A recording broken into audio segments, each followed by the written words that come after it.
now we're going to get into the nitty gritty about, well, okay, so you sort of alluded to, Miss V, that proteins come from DNA.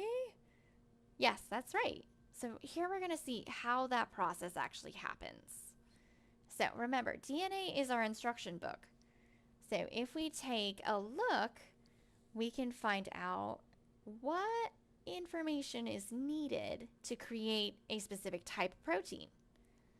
So the creation of proteins is called protein synthesis. So remember, synthesis is to make, and we have two steps in order to do that. We have transcription. So think about like writing, transcribing, and then we have translation. So taking the language of DNA and changing it into the language of proteins. So for us, during transcription, our DNA is converted to RNA. And our bodies need RNA to sort of help us with our translation step. It's going to help us decode it into a protein language. So let's take a look here. DNA has several nucleotides that need to match to a specific partner. We have adenine that needs to match with thymine, and we have cytosine that needs to match with guanine in DNA. So in order for us to even start off our process of protein synthesis, we need to make a complementary strand of the section of DNA we're focusing on. So for that, our DNA unwinds at a certain point, opens, and an awesome, basically we can say just like mechanism, or it kind of acts like a printer, will help us create our complementary strand. So let's see, using this information here, that A matches with T and C matches with G, let's see if we can figure out our first set of DNA information. So here in our pink, we have 3 nucleotides, G, G, C. This is our original DNA strand. So here on the second part, we need to do our complement. So who matched with G? What is our first letter? Ah, it was C. C matched with G in DNA.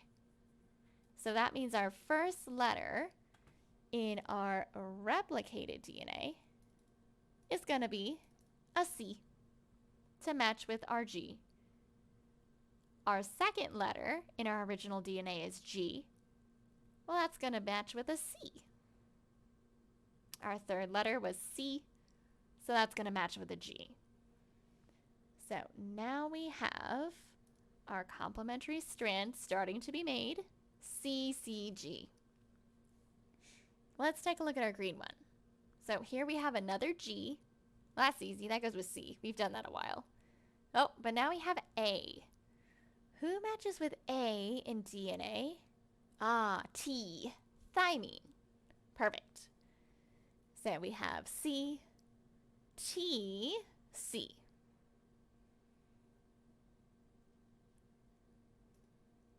So here we're starting to see our replicated DNA forming. If we continue with this process, our yellow to our yellow, we have AAT. So A matches with T, so we should get TTA.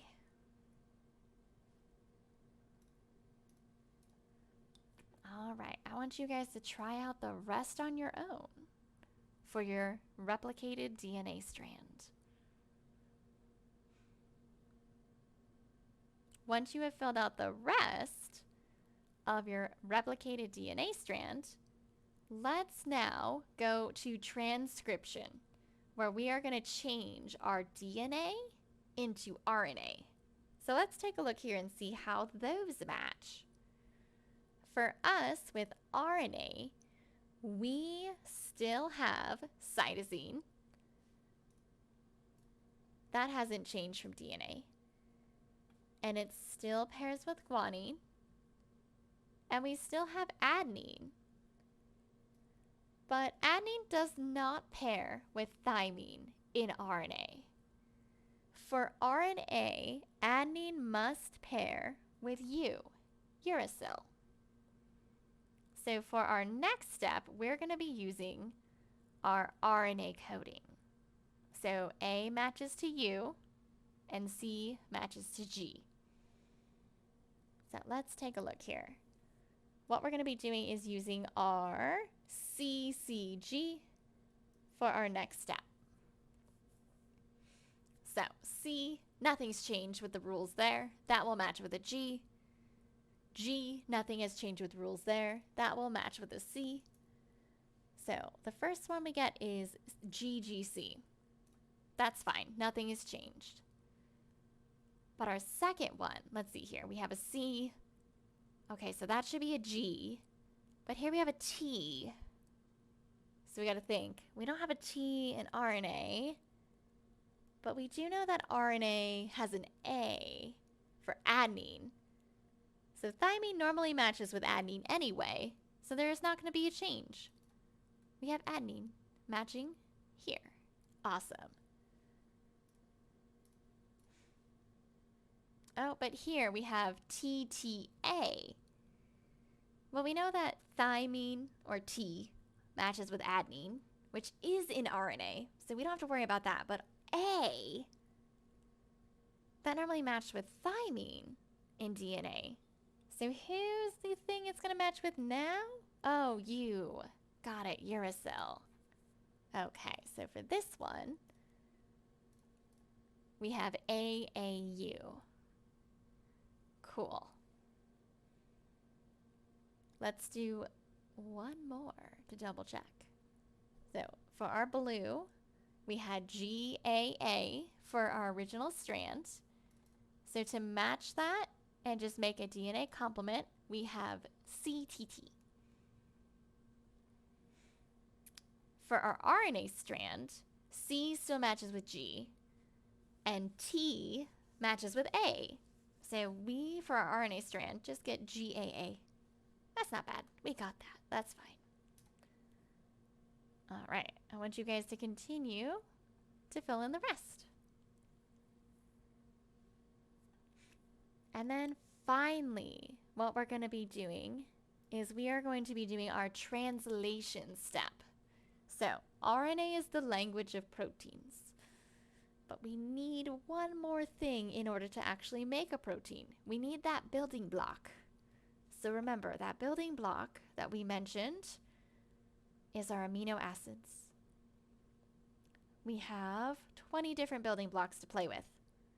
So if we take a look at this circle wheel, we notice here that we should have 20 amino acids around our circle, as well as a stop and a stop, and somewhere should be a beginning, but we cut that out for some reason. I don't know why. So for us, we're going to be using these rings to sort of help us decode our RNA in order to make a protein. So step one, what is the first letter we're going to be looking at? Let's see. For our RNA strand, we start off with G, G, C. So let's take a look here. So our first letter is G. So in the center, here's the letter G. So somewhere we're going to be looking in this section. But let's get more specific. Our second letter is also a G. So now let's go to ring 2. And we're going to look at this specific section. Our third letter was C, cytosine. So let's take a look here. For that, here's C. Glycine is going to be our amino acid, and it's abbreviated with the letter G. All right, cool. So our first mystery letter is a G. Let's take a look at our second one, so the green. So here we have another G as our first letter. Cool. So that means we're still somewhere in this section. But our second letter changed. Our second letter is now an A. So instead of being in this section, we're actually going towards our top. We're over here. Ah, so notice how we now only have 2 things we can have as our decoding amino acid. What was our third letter? G. So in our blue ring, G is included right here. Ah, so we have an E as our second letter for our mystery code. So notice how we're doing this in sets of 3 in order to decode our message. So for that set of 3 is what we actually call a codon. So it is a group of 3 bases in a row in RNA. So we are going to be using our codons to decode our secret message.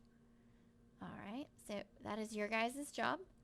Use the rest of your RNA sequence to help you find our secret message.